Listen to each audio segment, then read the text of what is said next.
Meus irmãos, a paz do Senhor.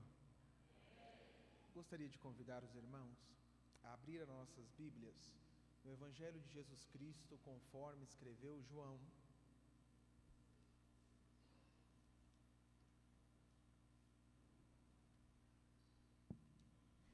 Evangelho de Jesus, conforme escreveu João, capítulo de número 6, versículo de número 1.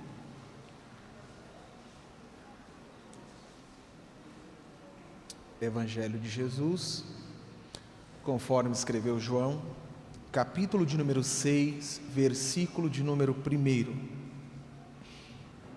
Aqueles que não têm Bíblia, com certeza tem alguém do seu lado que tem. Você vai pegar uma carona com ele, e esse jovem que está do seu lado vai te dizer de forma disfarçada assim: é a última vez. Vamos lá, vamos ler o texto. Diz assim: depois dessas coisas, atravessou Jesus o mar da Galileia, que é o de Tiberíades, e seguia-lhe uma numerosa multidão, porque tinham visto os sinais que ele fazia em cura de enfermos. Então subiu Jesus ao monte e assentou-se ali com seus discípulos. Ora, a Páscoa, festa dos judeus, estava se aproximando. Então Jesus, erguendo os olhos e vendo a grande multidão que vinha ter com ele, disse a Felipe: onde compraremos pão para lhe dar-lhes de comer?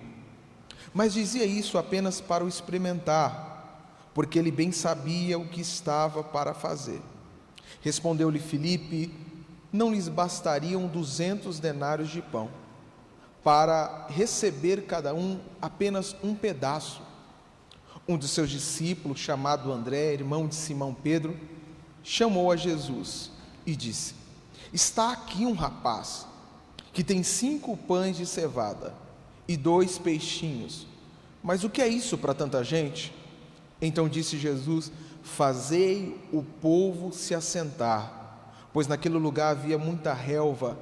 E assentaram-se, pois, os homens em número de quase 5.000. E então Jesus tomou os pães e, tendo dado graça, distribuiu entre eles, e também igualmente os peixes, quanto queriam.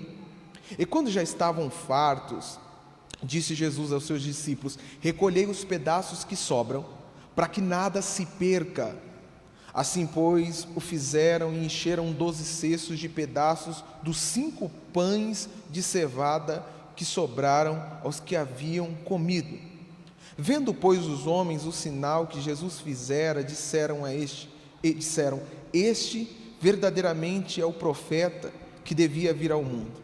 E sabendo, pois, Jesus que estavam para vir com o intuito de arrebatá-lo, para o proclamarem rei, retirou-se novamente sozinho e foi para o monte. Amém. Feche sua Bíblia. Aqueles que gostam, aqueles que preferem ficar com ela aberta e consultar os textos bíblicos que nós vamos falar aqui, preste atenção. Meus irmãos, é com muita alegria e uma força de vida muito grande que nós nos colocamos nessa noite ante os irmãos para conversar com os irmãos a respeito deste texto sagrado. Eu quero render a esta igreja, esta casa, a Ibaú, aos jovens que fazem parte dessa conferência, toda a minha alegria, admiração e as minhas homenagens. Que Deus possa abençoar vocês durante esse período de imersão, que não seja simplesmente o final de semana, mas que seja o final de semana na vida de todos vocês. Que seja uma experiência marcante que possa trazer durabilidade. A vocês eu trago a paz da Assembleia de Deus Vaz de Lima, que é a igreja que eu congrego. Feito isso, eu quero convidar vocês a pensar comigo a respeito do sermão que eu escrevi para dividir com os irmãos nessa noite. Eu gostaria de dividir com os irmãos a partir da temática que os irmãos escolheram, que é sobre avivamento, um pensamento muito importante. A primeira coisa que eu me perguntei é: o que seria avivamento? E se nós começarmos a passear sobre a história do avivamento, nós precisaríamos de algumas horas para listar alguns avivamentos que aconteceram na história da igreja. Mas, falando de avivamento a nível teológico, bíblico, nós temos um exemplo básico daquilo que aconteceu na igreja de Atos dos Apóstolos, no capítulo de número 2. Mas não é sobre isso que eu gostaria de conversar, porque isso não me impactou tanto quanto o que foi me trazido pelo Pai em oração. Em oração, eu tentei responder o que significa avivamento para mim. E eu gostaria que ao final dessa mensagem você conseguisse trazer uma informação do que significa ser avivamento para você. E pensando no que é avivamento, eu trago trago dois pensamentos. Primeiro, avivamento, em primeiro lugar, é um estado de multiplicação. Avivamento é um estado de multiplicação. Em segundo lugar, avivamento é um estado permanente de um culto perfeito, onde quem prega é Jesus. Avivamento é um estado perfeito de um culto permanente, onde quem prega é Jesus. Para que nós venhamos entender, ou para que nós venhamos a entender o que é isso, eu escolhi um texto bíblico, que está no Evangelho de Jesus, conforme escreveu João, capítulo de número 6. Esse livro, ou melhor, esse texto, ele é interessante, e eu o escolhi não de forma aleatória, mas de forma proposital, porque é um texto que todos conhecem. Provavelmente, alguma vez na vida, você já ouviu a história do dia em que Jesus Cristo estava com seus discípulos e no meio do culto chegou um momento em que Jesus percebeu que a multidão que estava com ele tinha fome. Então Jesus chama um dos seus discípulos e pergunta para ele aonde comprar comida. O discípulo entende a pergunta errada, porque Jesus olhou para Felipe e pergunta para ele aonde compraremos. Ele não entende aonde, ele entende como. E aí ele responde para Jesus a resposta do como e não do onde. Felipe não era o tesoureiro da igreja, mas deveria ser o mais aplicado em contabilidade. Então ele fez uma conta básica, 5.000 pessoas, fora mulheres e crianças. Chegamos ao número de quase 8.000 pessoas. Fez o cálculo e pensou: Jesus, se nós tivéssemos trabalhado o ano inteiro e nós tivéssemos 200 denários aqui, ou seja, 200 moedas de prata, e comprássemos tudo de pão, daria meio pão para cada um, não vai dar para alimentar todo mundo. É interessante, porque enquanto Felipe faz cálculo, André procura a solução. André sai procurando uma solução e ele encontra um menino que possui 5 pães e 2 peixes. O menino se apresenta e quando ele se apresenta, Jesus acha suficiente aquilo que ele tem, ele traz os pães e os peixes do menino e multiplica para a multidão, e de uma forma miraculosa, 5.000 pessoas se alimentam de 5 pães e de 2 peixes. Essa é a história. Acontece que quando eu fui na primeira aula da escola teológica, e eu tinha 18 anos, o meu professor me ensinou uma coisa. Ele disse: Zacarias, todo texto tem um contexto. E um texto sem contexto, ele se torna um pretexto e é um caminho para uma heresia. Então busque sempre o contexto das coisas. E eu comecei a tentar buscar o contexto bíblico dessa simples história que está acontecendo aqui. Para nós descobrirmos o contexto, existem 3 perguntas que você precisa se fazer quando você vai ler a Bíblia. Existem 3 perguntas que você precisa se fazer quando vai ler a Bíblia. Primeira pergunta que você tem que se fazer quando você lê um texto bíblico: quem escreveu o texto que você está lendo? A primeira pergunta é: quem escreveu? Segunda pergunta que você precisa fazer quando você vai ler a Bíblia é: por que escreveu? Por que ele escreveu? E a terceira pergunta é: para quem ele escreveu? A primeira pergunta, quem escreveu, ela é simples de resposta. Quem escreveu o texto que nós estamos lendo aqui é o evangelista João. João está escrevendo o Evangelho de Jesus conforme escreveu João. Se você já teve alguma vontade ou curiosidade de descobrir por que existem 4 evangelhos, ou o que escreve cada um dos evangelhos, você vai lembrar e vai perceber uma coisa muito interessante. Você vai perceber que quando você lê o Evangelho de Jesus Cristo conforme escreveu Mateus, que é muito diferente na escrita e na forma de escrever de João, você vai perceber que Mateus está escrevendo de uma forma tendenciosa, com uma escrita muito rebuscada, muito tendenciosa ao judaísmo. E por que ele faz isso? É simples, porque Mateus era judeu, estava escrevendo para os judeus e falando sobre Jesus Cristo, rei dos judeus, para convencer os seus irmãos que Jesus era o filho de Davi. Quando você lê o Evangelho de Jesus Cristo conforme escreveu Marcos, você já percebe uma diferença grotesca, gigantesca dos outros evangelhos. Marcos sequer fala da genealogia de Cristo. Ele já vai começar o evangelho falando do batismo de Cristo e já vai começar a falar dos milagres. Mas por quê? Simples, porque Marcos escreveu para os irmãos em Roma, e em Roma os irmãos estavam sofrendo uma perseguição, a igreja estava morrendo, sendo assassinada no Coliseu, que foi construído para a briga dos gladiadores, mas que se transformou num palco onde os crentes morriam. Assim, os irmãos tinham que pegar um evangelho que eles pudessem ler muito rápido e que provocassem no coração deles uma fé gigantesca para levantar e lutar. Detalhe, Marcos escreve o evangelho falando sobre Jesus Cristo servo, o Jesus Cristo que morreu. Por quê? Porque ele queria dar uma informação básica para os irmãos: a fé de vocês será avivada, mas Jesus Cristo era servo, ele veio e morreu, nós também morreremos por amor do evangelho. Quando você lê o evangelho de Jesus Cristo conforme escreveu Lucas, aí você encontra uma coisa fantástica, porque você encontra o evangelho que pela primeira vez não está sendo escrito por um judeu, é um grego que está escrevendo, é um gentil que está escrevendo, e você vai encontrar a delicadeza de um doutor escrevendo, com muita destreza, detalhes. E por que Lucas escreve? Ele disse: eu fiz o meu relato, para que as pessoas entendam com delicadeza o que Jesus fez. E ele fala sobre Jesus Cristo, filho do homem, aquele que faz as atitudes e milagres, pomado pela força, através de quem?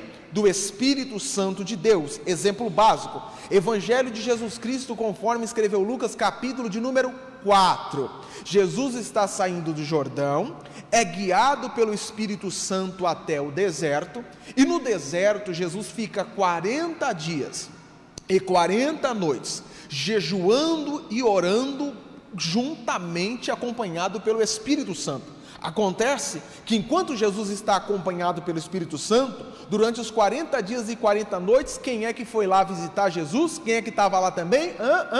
Satanás. Satanás esteve lá os 40 dias e 40 noites. E no desfecho dos 40 dias, Satanás chegou para Jesus e fez 3 propostas para Jesus. Ele olhou para o mestre e disse para Jesus: se tu és filho de Deus mesmo, tendo em vista que o Senhor já está com fome, por que o Senhor não transforma essa pedra em pão e se alimenta? Jesus olhou para a proposta de Satanás, e a proposta de Satanás é fazer com que Jesus olhe para aquela pedra, use o poder que tem de filho de Deus e diga: ô pedra, se torna pão para me comer. Mas Jesus olhou para Satanás e respondeu para ele: Satanás, deixa eu te dizer uma coisa, nem só de pão vive o homem, mas de toda a palavra que sai da boca de Deus. Satanás está tentando vencer Jesus no orgulho religioso, porque se tem uma coisa que deixa crente bravo, é você olhar para ele e falar: você não é crente? Por que teu filho não muda? Você não é vaso? Por que sua empresa não decola? Jesus olhou para Satanás e disse: Satanás, você está assistindo programa de televisão demais.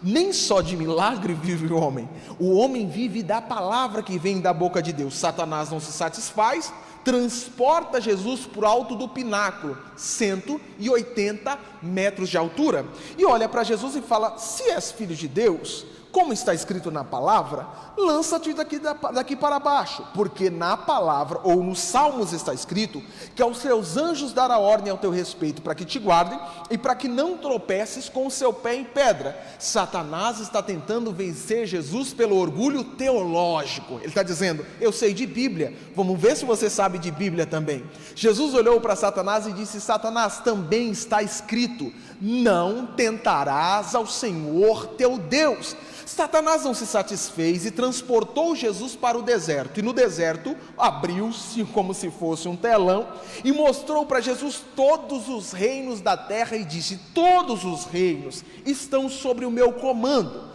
Se prostrado me adorares, e entenda, e seja perspicaz quando lê a Bíblia, seja curioso. Eu olhei outros textos bíblicos, e nenhum outro texto na Bíblia está dizendo: se você me adorar, eu te dou alguma coisa. A única vez na Bíblia que está escrito: se me adorares, eu te dou alguma coisa, é Satanás que está falando: me adora, que eu te dou. Jesus olhou para Satanás e disse: Satanás, deixa eu te dizer uma coisa, somente ao Senhor Deus se adora. Sabe por quê? Porque eu imagino que a maioria dos jovens que estão aqui, ou irmãos, ou mulheres aqui, talvez um dia, se não torceu, ou se está torcendo, já torceu por algum time de futebol. E aí você vai no estádio, está lá o time jogando, e você vai gritando, a voz vai embora, e a pergunta que fica é: o seu time te dá o que para você gritar? Nada. Mas Deus não. Deus a gente só adora se Ele der alguma coisa para a gente. Jesus responde Satanás e acaba com o plano de Satanás. Qual era o plano de Satanás? Bom, Filipenses capítulo 2, versículo 5 diz: que haja em vós o mesmo sentimento que teve em Cristo Jesus, que sendo em forma de Deus, não usou de usurpação ser igual a Deus, mas aniquilou-se, diminuiu-se. Sabe qual é o nome disso em grego? Kenosis, significa esvaziamento. Quando Jesus veio na terra, ele precisava caber no ventre da irmã Maria. Detalhe: um Deus não cabe no ventre de uma mulher. Então, para Jesus caber no ventre da irmã Maria, ele teve que abrir mão da onipresença, da onipotência e da onisciência. Assim como um homem ele poderia caber no ventre da irmã Maria e morrer como homem, pagando o preço por toda a humanidade. Satanás está dizendo: desiste do plano, pega a onipresença de volta. Desiste do plano, pega a onisciência de volta. Desiste do plano, pega a onipotência de volta. Se Jesus pega de volta, não existe salvação para nenhum dos senhores que estão sentados aqui nessa noite me escutando. Jesus não pegou de volta. Como homem, ele não negociou o projeto e o sonho que Deus tinha para ele. Se nós cremos em avivamento, a primeira palavra, ou a primeira nota de rodapé que eu quero deixar para todos os senhores aqui é que covardes não provocam avivamentos. Deus não vai usar pessoas que vivem da história dos outros. Deus não pode usar para mudar o Brasil pessoas que vivem do testemunho dos outros. Deus não pode usar para mudar o Brasil pessoas que se limitam a reproduzir aquilo que alguém já falou. Ele precisa criar algo novo a partir de você. Quando João vai escrever o seu evangelho, ele vai ser diferenciado dos três. Porque João olha e diz: Mateus, respeito a forma como você começa falando da genealogia de Cristo. Lucas, admiro a sua destreza. Marcos, amo a sua fé. Eu vou falar do sentimento pessoal que eu tenho com Jesus. E ele começa o capítulo 1 do Evangelho de Jesus Cristo, conforme escreveu João, nos dizendo: para mim, não sei para Mateus, não sei para Marcos, não sei para Lucas, mas para mim no princípio era o Verbo, e o Verbo estava com Deus, e o Verbo era Deus. Ele estava no princípio com Deus.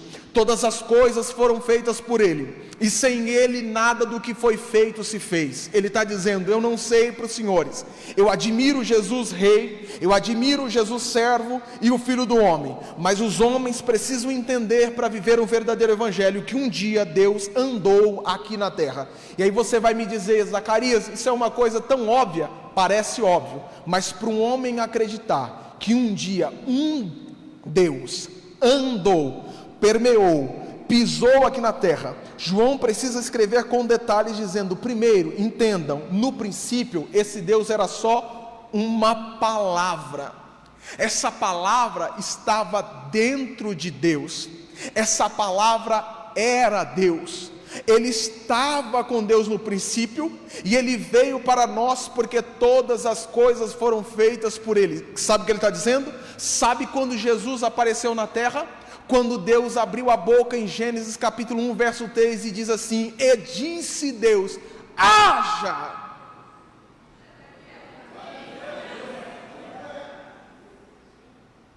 Jesus é o haja, porque sem Ele nada do que foi feito se fez. Tire Jesus da história, não existe história. Tire Jesus da história, não existe mundo, cosmos, célula, cromossomos. É isso que João está dizendo. Ele diz assim: tem mais, eu provo que Ele criou tudo. A vida estava nele, e Ele era a luz dos homens. Aí ele para de escrever e diz: e sabe como eu aprendi tudo isso?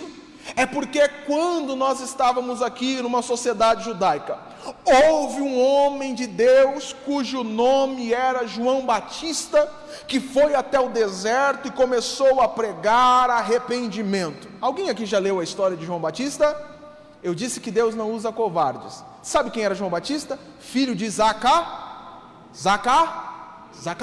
Quem era Zacarias? Ele era o sumo sacerdote. Ele era um dos sacerdotes do único e maior e o templo mais importante de Israel. João Batista, por ser filho de Zacarias, ele recebe a graça que todo homem queria ter. Ele recebe a graça da eleição sacerdotal. Ele seria um futuro sacerdote. Sabe o que João Batista fez? Ao contrário de estar debaixo das asas de Zacarias, ao contrário de estar debaixo das asas do sacerdote, João Batista negou a fé judaica do seu pai, saiu da igreja do seu pai e abriu uma comunidade no deserto e disse: eu vou pregar no deserto. Mas você vai pregar o quê? Arrependimento. Mas você é maluco? Seu pai é pastor, presidente da melhor igreja. Mas eu tenho chamada, mas eu tenho ministério, mas eu tenho um propósito, mas eu acredito naquilo que Deus falou no meu coração. O que você vai ficar aqui no deserto fazendo o quê? Pregando arrependimento. Ele sai da capital, vai pregar no deserto, abre uma igreja no deserto, e acreditem os senhores, acreditem, as pessoas da igreja do pai dele, do templo sede, aonde havia ar-condicionado, poltrona, microfone, se fosse hoje, a L ponto para pousar, saíram da cidade, sem Uber, sem metrô, sem 99, e foram até para o deserto para ouvir o João Batista gritar no deserto, vestido de pele de animal, comendo gafanhoto em meu silvestre, e ele gritava: arrependei-vos, é chegado o reino de Deus, arrependei-vos. Pergunta inteligente para uma igreja inteligente: por que é que as pessoas saíram da capital para ir ouvir João Batista no deserto? É óbvio que a pergunta é retórica. Tente responder para você mesmo. Eu te respondo: porque evangelho, e porque salvação, e porque avivamento nunca é produzido no lugar onde se fala aquilo que as pessoas gostam de ouvir. Por quê? Porque nem eu gosto de ouvir aquilo que eu quero ouvir. Por quê? Porque isso não muda a minha vida. Por quê? Porque eu venho para a igreja para sentir a minha vida mudada. Porque eu vim para a fé, porque eu não quero mais viver aquilo que eu vivia. E se o pregador massagear o meu ego, eu continuo vivendo aquilo que eu vivia. Então eu vou para o deserto ver João Batista pregar. E quando você chega no deserto vendo João Batista pregar, forma-se uma fila gigantesca de pessoas que vêm ouvir João Batista falar. E quando João Batista está falando, há uma máxima na pregação de João Batista. A máxima que existe na pregação de João Batista é que quando as pessoas se reuniram perto dele, ele começou a ficar famoso. Mandaram alguém da igreja do pai dele lá perguntar para ele quem ele era, para poder estar falando aquilo. Aí chegou uma equipe, foi entrevistar João Batista, imagina se fosse hoje, microfone, câmera. Quem você é? Você é Jesus? Ele falou: não. Então você é Elias? Também não. Então você é profeta? Quem sou eu? Você é quem? Eu sou uma voz.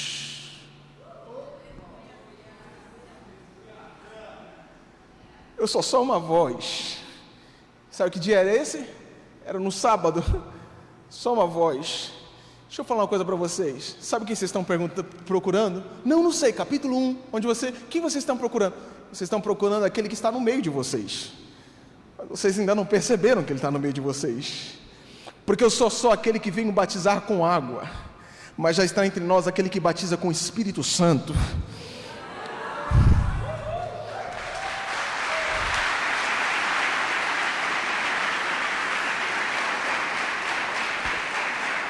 Você acha Que eu prego bem?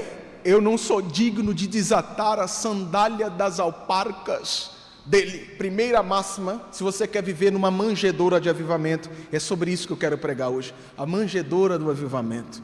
Não existe avivamento sem algo que produz o avivamento, e a manjedoura do avivamento é o Evangelho.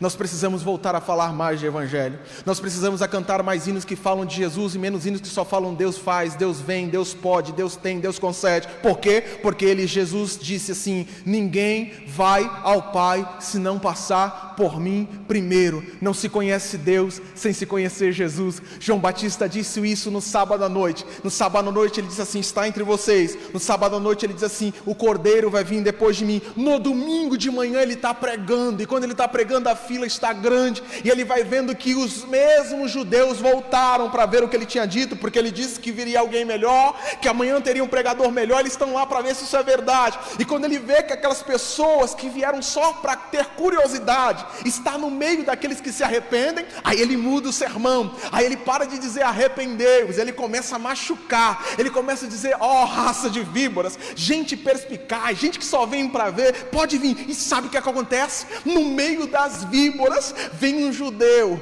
de semblante caliente, e ele vem andando, e lá está as víboras, a fila de víboras, e Jesus está na fila das víboras, e ele vai vindo. Aí João vai ver o primeiro sinal do avivamento, do primeiro tópico, que é fantástico no avivamento, é pregar uma mensagem que você fala de Jesus hoje, e essa mensagem acontece amanhã. No meio das víboras vem Jesus. Aí ele diz assim: lembra que eu disse ontem que estava no meio de vocês, ele se manifestaria? Eis aí o Cordeiro de Deus que tira o pecado do mundo. Oh, quando João Batista diz isso, sabe o que ele está dizendo?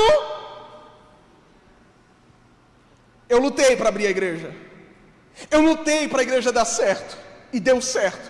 Riram de mim quando eu vim para a periferia abrir uma igreja, não riram? Deu certo. Mas sabe o que eu estou dizendo hoje? Que a partir de hoje, nem a igreja do meu pai, onde se mata o cordeiro de manhã e um cordeiro à tarde por pecados, nem a minha igreja, que se batiza só pela purificação, precisa existir mais.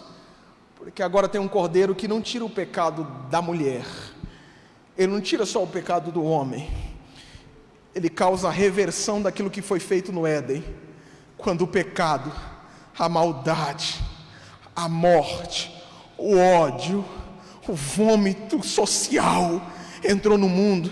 Você lembra quando Adão e Eva pecaram? E quando Adão e Eva pecaram, Deus chega diante de Adão e Eva e começa a dar meio que uma sentença para cada um. Eva, dores; Adão, trabalho; a serpente vai rastejar. Você fica imaginando que é uma sentença, e não é uma sentença. Deus não está os punindo. Deus, pela sua onisciência, consegue sentir o peso daquilo que eles implantaram no mundo, e está dizendo: oh Adão, por que você fez isso, Adão?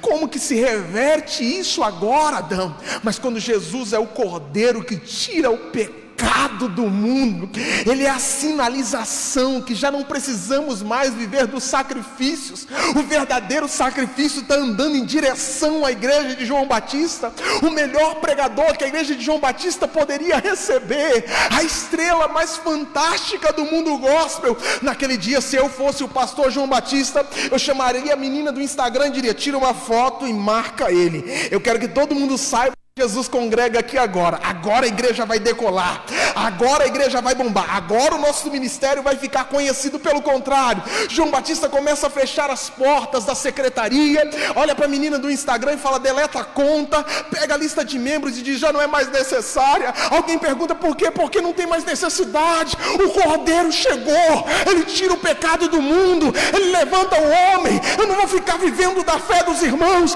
Agora não se segue mais a João Batista, agora se segue a Jesus Cristo de Nazaré.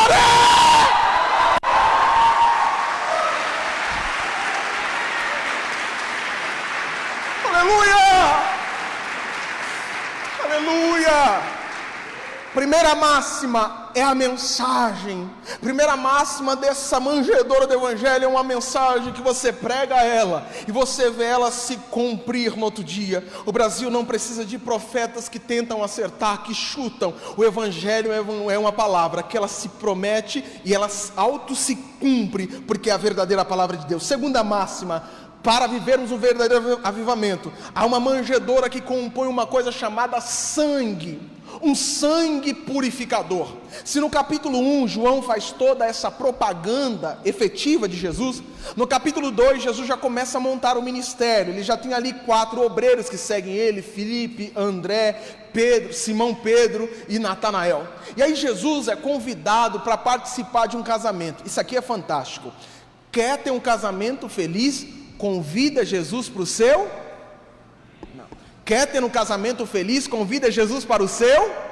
Qual é o problema de convidar Jesus para o casamento? Quando você chama alguém para o casamento, eu lembro, viu, porque eu sou filho de uma família de 11 irmãos. Quantos irmãos? Quando tinha casamento na igreja, todo mundo falava assim: não chama a irmã Nevinha. 11 crianças. Não dá. Porque convidar Jesus é convidar todo mundo que anda com ele. Jesus andava com pobres, pessoas necessitadas, pessoas enfermas, e tinha uma gama de obreiros. Convidou Jesus? Convida todo mundo. Convide Jesus para o seu casamento, chama todo mundo. No meio da festa, já tinha passado o 3º dia de festa, e eu gosto muito da Bíblia, porque eu me imagino no texto, 3º dia de festa, de uma festa que nem todo mundo estava sóbrio, já tinham bebido muito vinho. Eu imagino um crente numa festa 3º dia, porque crente é assim, quando ele não era crente, ele chegava na festa da família: oi menina, tudo bem, beijinho, o rapaz chega desfilando, mostrando tênis. Depois que fica crente, chega na festa de ímpio da família, ele chega assim: queima, pai, misericórdia, passa no pancadão, tem de piedade. Mas Jesus não. Jesus está no 3º dia da festa. As pessoas estão bêbadas, sabe onde Jesus está? Lá. Por quê? Porque uma hora o vinho acaba. Porque a hora o efeito do champanhe acaba. Porque a hora o efeito da maconha, da droga, da cocaína acaba. E eu estou aqui.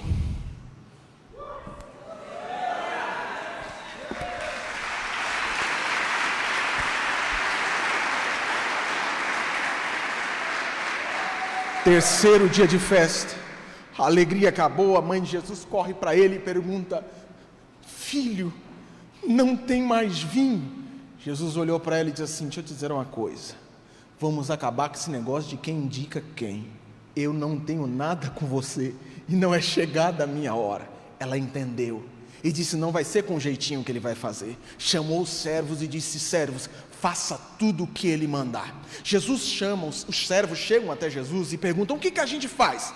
Jesus olha para um lado e percebe que existem 6 talhas que eram utilizadas na purificação, ou seja, no banho. Por quê? Porque não era igual hoje, que você veio para cá, você tomou banho, passou creme, passou perfume, passou a base, da base passou o rímel, do rímel passou... É tanta coisa que a gente passa. E para vir, eu não estou falando das mulheres não, eu não venho para a igreja sem passar o creme, passar a base, aí você passa. E você chega aqui perfumado, cheiroso, abraça o irmão. Não, naquela época as pessoas simplesmente iam para os lugares. Detalhe, não tomavam banho sempre. Detalhe, andavam no deserto, chegava lá cheio de terra, cheio de poeira. 2 coisas ele tinha: sujeira, imundície e impurificação para o judeu, porque o casamento era uma cerimônia espiritual, e para participar de uma cerimônia espiritual eu precisava estar purificado. Lá estavam 6 talhas, que eram como se fossem caixas d'água. Cada talha tinha 100 metretas, ou seja, 100 mil litros de água. Enchia-se as talhas, e aí as pessoas se banhavam, se purificavam para entrar. Era o 3º dia. Jesus olhou e falou: tem talha aí? Tem, enche ela de água.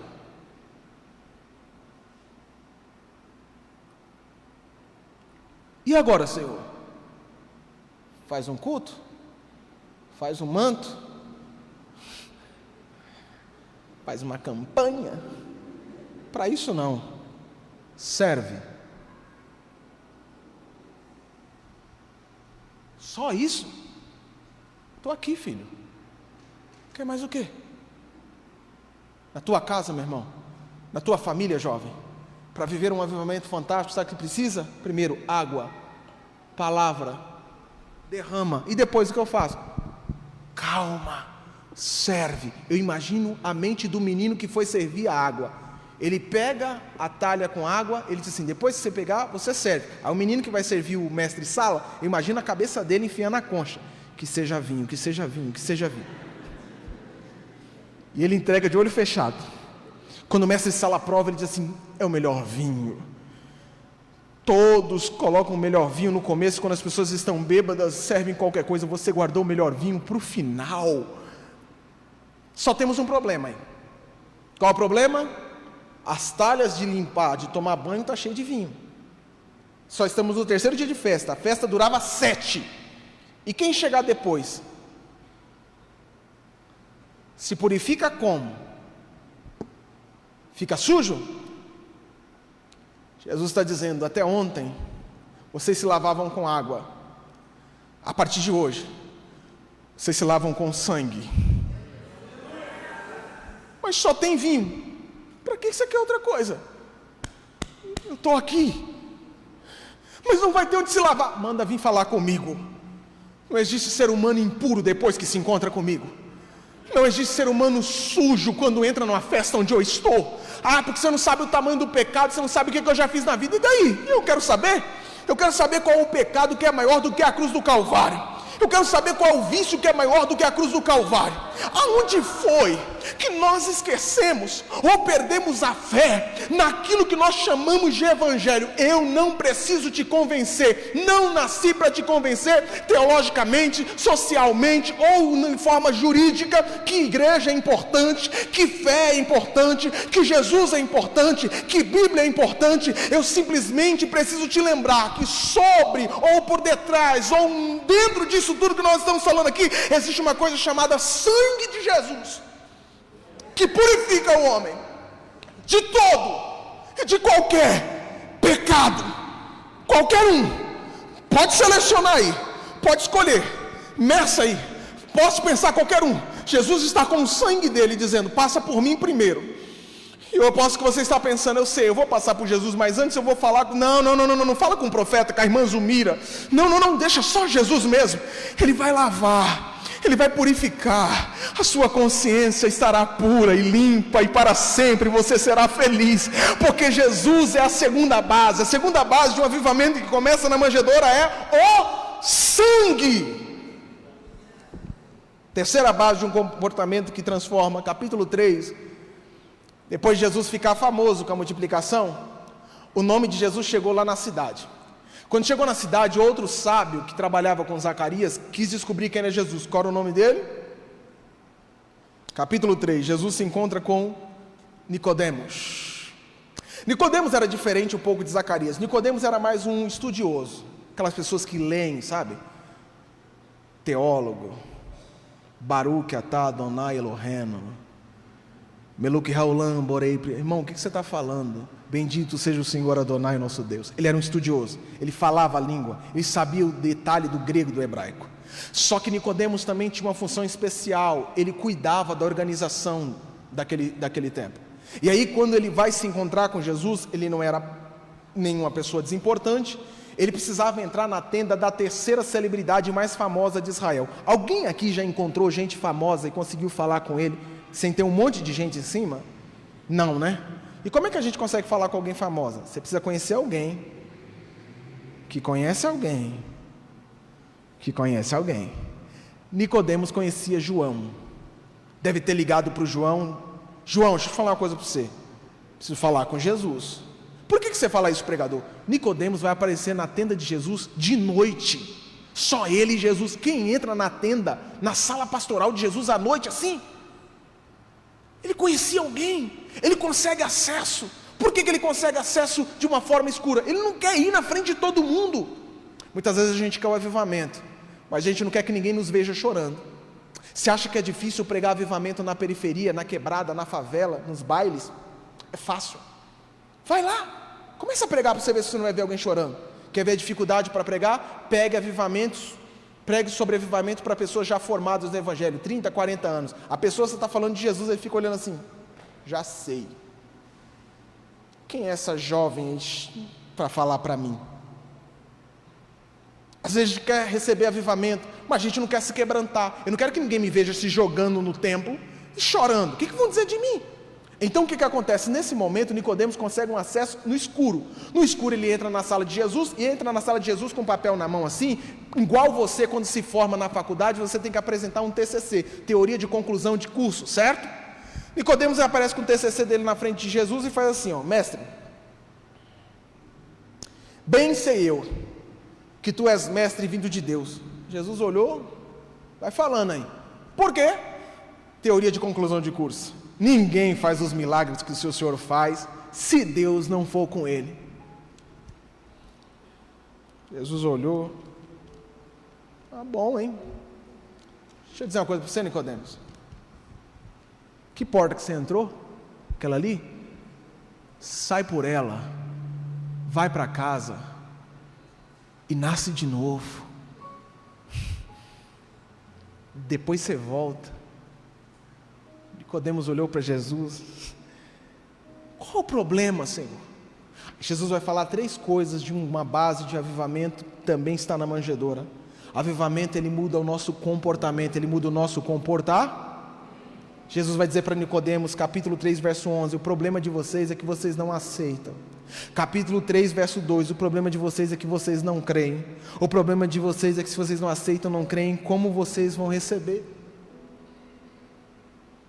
Primeira coisa, Nicodemos, você receber, você vai ter que aceitar. E aceitar Jesus é aceitar Jesus do jeito que Ele é. Aceitar Jesus é difícil porque eu não posso colocar adereço. Eu tenho que aceitar. E aceitar aquilo que Jesus quer para a minha vida nem sempre é fácil. Passa pela ideia de que você tem que abrir mão do projeto que você tem. É engraçado quando a gente ajoelha e começa a orar e dizer: Deus, faz isso na minha vida, faz isso na minha vida. A gente nem percebe, mas sabe o que a gente está dizendo? A gente está querendo dizer para Deus que a ideia e o projeto que eu tenho para a minha vida é bem melhor do que o projeto que Ele tem. Então a gente está dizendo: Jesus, rasga o projeto que o Senhor tem, faz o meu. Mas para você receber avivamento dos bases, é a base da mudança de comportamento. E o comportamento tem que ser: agora eu aceito. E quando eu aceito, eu começo a crer, porque eu só aceito e começo a viver aquilo que faz sentido. Nenhum jovem vai ser cheio do Espírito Santo enquanto o Evangelho não fizer sentido para ele. E o que é o Evangelho que não faz sentido? Para mim, o Evangelho que não faz sentido é o Evangelho de domingo, de sábado. É um evangelho que eu vivo segunda, terça, quarta, quinta, sexta, fazendo o que eu quero da minha vida. Aí eu vou no culto domingo na igreja, canto o hino que Deus gosta, e Ele vai fazer o que eu quero. Não faz sentido. Aleluia. Eu quero que você nessa noite saia daqui, mas que o evangelho saia com você, o avivamento saia com você também. Eu não estou desmerecendo o seu culto de avivamento, eu estou transformando o seu dia a dia na faculdade em um culto de avivamento. Eu estou transformando suas rodas de conversa, o lanche, o café, o shopping, em um momento de avivamento para a sua vida. Tem que fazer sentido, tem que fazer sentido, tem que mudar as minhas bases. Eu tenho que chorar por isso, eu tenho que viver por isso, e talvez um dia eu tenha que ser preso, e eu tenha que morrer por isso, porque afinal de contas é a Bíblia dos homens que morreram e que foram presos por causa de uma ideia que não é uma ideia cósmica que fica pelo ar, mas é uma ideia que toma conta da nossa vida. E quando ela toma conta da nossa vida faz sentido, a gente começa a aceitar, e quando a gente começa a aceitar, a gente começa a crer, e crer é viver a fé, e a fé é nada mais, nada menos do que um firme fundamento, irmão. Oh glória. Nicodemos olhou para ele e falou: como é que eu faço isso? Deixa eu dizer uma coisa para você, Nicodemos: nascer de novo, estou falando para você na sua linguagem em grego, que significa anoter, significa nascer do alto. O que é isso? Quer dizer, Zacarias, que você prega e algumas pessoas te conhecem aqui na terra, mas eu nunca ouvi falar de você lá em cima. Avivamento é quando você, jovem, ajoelha aqui embaixo e Jeová fala lá em cima: Zacarias, Maria, José, João. Detalhe: a nossa oração é a oração do Pai Nosso, do Pai. Você nunca se apresenta sozinho diante de Deus. Quando eu falo Senhor, Jeová fala Brasil, São Paulo, Ibaú. Essa noite é uma noite que você vai sair daqui e Jeová vai dizer: bem-vindo. Vai dizer para mim: bem-vindo mais uma vez. Esse negócio de oração mexe tanto com a gente, que tinha um homem chamado Dwight Lee Mahmood, que um dia ele fez uma oração, sabe como? Ele orou dizendo assim: Deus, para! Ele dizia: Deus, Deus não me abençoa mais, eu não tenho mais onde guardar. Chega! Eu só quero estar no teu braço, eu só quero viver contigo, eu só quero te sentir. Basta!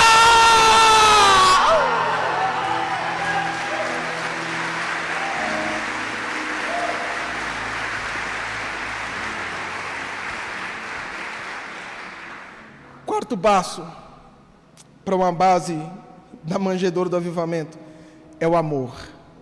Capítulo 3, Jesus termina dizendo: sabe por que eu estou aqui? É porque Ele amou o mundo de uma tal maneira que Ele deu o seu Filho unigênito para que todo aquele que nele crê não pereça, mas tenha... Jovem, sabe quando vai começar a fazer sentido para você? Quando a base do medo sair da sua vida. E Ele diz para Nicodemos: Jesus foi enviado ao mundo, ou eu fui enviado ao mundo para que o homem seja salvo, para que o homem seja e não condenado. Às vezes a gente pisa na bola com Jeová e com Jesus, sim ou não? E nessa hora a gente começa a pensar que Jeová está olhando para a gente assim, falando assim: depois que a porta de emprego, depois na hora da prova me chama, sim ou não? Isso é normal, sabe por quê? Porque o nome disso aí ou o resumo disso é quando você está dando características suas para Deus. Você imagina que Deus pensa como você pensa. Porque eu também penso assim. Se minha esposa me dá presentes, eu fico feliz com ela. Se ela esquece do aniversário de casamento, Deus não. Ele simplesmente ama. Deus amou o homem. Jesus veio para salvar. Sabe o que o homem fez? O homem o negou. E Ele está aqui dizendo para você de novo: I love you. Eu te amo. Você consegue imaginar Deus dizendo para você: eu te amo? Eu poderia pular essa parte, mas eu não vou pular. Você sabe por quê? Porque quem não entende que Jesus o ama não vive avivamento. Ele vive no carandiru da fé. Ele tem medo de pecar porque Deus vai pegar ele. Tem jovens que mandam e-mails ou mandam mensagem no WhatsApp perguntando: pastor, deixa eu perguntar uma coisa para o senhor. O que eu posso fazer de pecado e Deus não vai ficar bravo comigo? Até onde eu posso pecar e Deus não vai me punir? Até onde eu vou pecar e eu não vou para o inferno? Sabe qual é a minha resposta para eles? Se preocupa com isso não. Faz o que você quiser. Mas por quê? Porque você já está no inferno. Porque quem está amando e sabe que Jesus amou, não se preocupa no que fazer para magoá-lo. Ele vive preocupado em saber o que pode fazer para agradecê-lo. Se você tiver um pouco de agradecimento na sua alma hoje, eu quero te pedir, será a única vez que nós faremos isso. Aplauda o Senhor Jesus.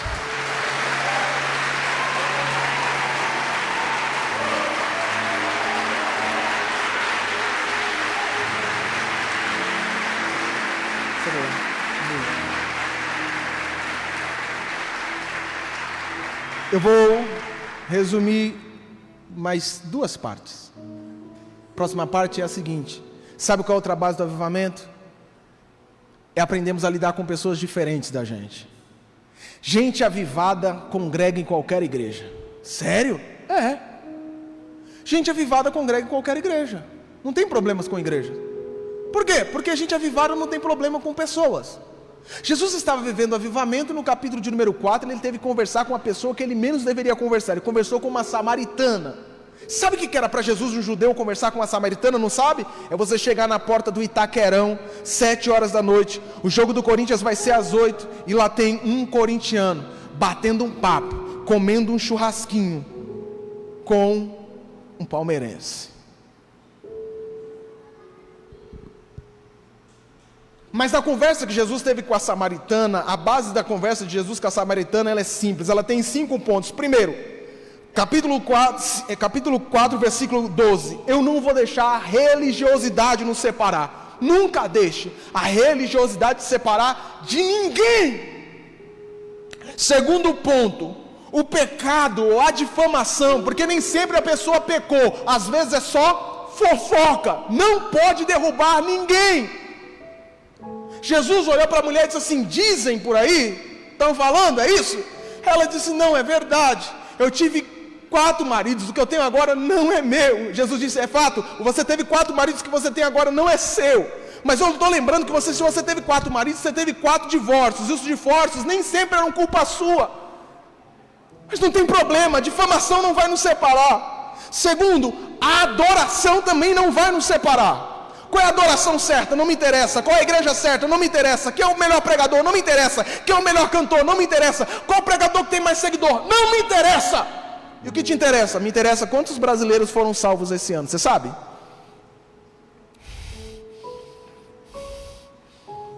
Aleluia! Oh glória! Oh aleluia! A adoração não nos separa, ela nos une. Não serão barreiras que vão nos separar. A verdadeira adoração, ela é democrática. Eu estou te convidando, não importa se você é alto, baixo, preto, branco, alto, pardo, mameluco, você está sendo convidado a adorar. Por quê? Porque Jesus vai dizer para aquela mulher: deixa eu te dizer uma coisa, sabe qual é a verdade da democracia? O Messias chegou. Você entendeu o contexto? Agora você entende por que Jesus multiplicou os pães e os peixes. Não entendeu? Te explico rapidinho para a gente terminar. Capítulo 6, o texto vai dizer que Jesus ficou tão famoso com tudo isso que ele faz, que uma multidão veio ter com Jesus. 2,5 milhões de pessoas. 2,5 milhões de pessoas no mundo que não tinha saneamento básico, não tinha saúde, não tinha educação, não tinha dinheiro. A maioria das pessoas eram pobres. Se você quer alguma bênção, se você quer uma cura, não tem hospital. Eles descobrem que Jesus está fazendo tudo isso. Sabe o que as pessoas pobres vão fazer? Vão até ele. No meio do culto elas ficam lá 3 dias. Só que Jesus não resolveu fazer culto de milagre. Jesus resolveu fazer escola dominical. E eles ficaram lá ouvindo Jesus pregar. Terceiro dia está todo mundo olhando para Jesus igual vocês estão me olhando aqui. Só que era pior. A cara do povo era cara de fome. E o texto vai dizer que Jesus, olhando para ele, sabe o que Jesus sentiu? Compaixão. Coloque-se de pé, por favor. Primeiro ponto. Avivamento é um lugar de multiplicação, porque é um lugar onde a gente entende que antes da gente pedir alguma coisa, Jesus já sabe aquilo que a gente precisa. Quem é mãe aqui, diga amém. Quem é pai, diga amém. Olha para cá, jovem. Eu vou falar com os pais agora. Imagine vocês acordando de madrugada, pais. Seu filho 2 horas da manhã batendo na porta do quarto, e você fala: tá de brincadeira. Aí ele entra, você olha e fala assim: é pesadelo, filho? É para orar? Fala: não, pai, eu tenho uma pergunta fantástica para o senhor. Fala, qual que é, filho?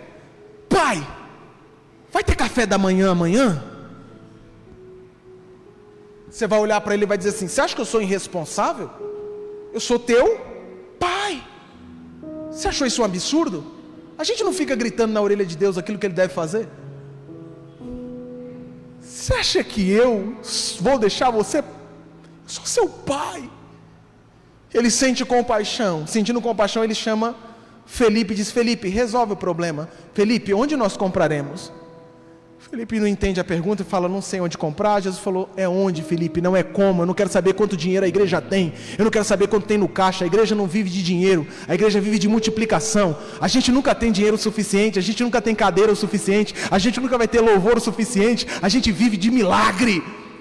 Como é que funciona isso? É simples. Vai e procura. Porque enquanto tem alguém fazendo conta, sempre tem alguém que é caçador de talento. Lá está o André, procurando solução. E aí ele encontra um menino, traz o menino e fala que Jesus, tem um menino aqui, ó, 5 pães e só 2 peixes. Deixa eu fazer uma pergunta para você. Você acredita mesmo que naquela multidão só tinha 5 pães e 2 peixes? Só que tem gente que quando ouviu Jesus perguntando o que ele pode dar, está guardando a marmita e dizendo: o problema dele se não trouxe, o meu eu não vou dar. Só que tinha uma criança lá no meio, lá tinha um jovem. E criança tem uma coisa chamada inocência. Ele pega o que ele tem e dá. Não tem como viver avivamento sem ter inocência. Tem que ter inocência, tem que se entregar por inteiro. Toma, Jesus, é o que eu tenho, é o que eu tenho, Jesus, é o que eu sei cantar, é o que eu sei pregar. Eu sei que é pouquinho, Jesus, eu sei que nem canto direito, até desafino, eu semitono, mas é o que eu tenho, Senhor. Eu estou melhorando, eu estou estudando, eu estou me formando, é o que o Senhor pode. Jesus pega aqueles pães, aqueles peixes, e aí Jesus olha para a multidão e faz 3 coisas. Primeira coisa, Jesus deu graça. Por que Jesus deu graça? Se Ele era Deus, para nos ensinar que a gente sempre tem que dar graça, por mais que a gente tenha pouca coisa, dê graça. Segundo, ele disse: agora se assentem na relva. Por quê? Porque o salmista disse assim: o Senhor é o meu pastor e nada me faltará, Ele me fez deitar em pastos verdejantes. Se assenta, se acalma, não conta para ninguém, fica tranquilo, porque depois que Ele chama, dá graça e manda se assentar, aí o milagre acontece. Como? Eu concluo dizendo: Ele disse: reparte. Ele disse, olha para cá, e aí os meninos já podem cantar: pão na mão e peixe. 12 cestos. Jesus começa a cortar o pão.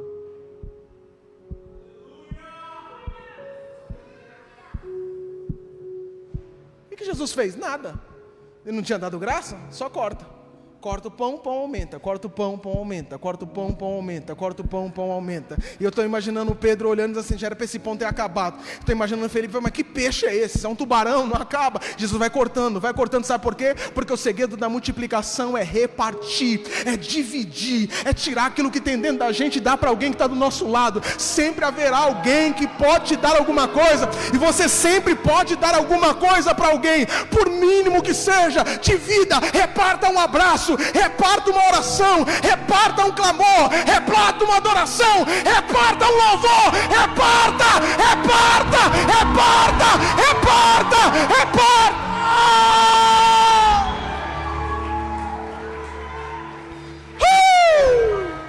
Divida!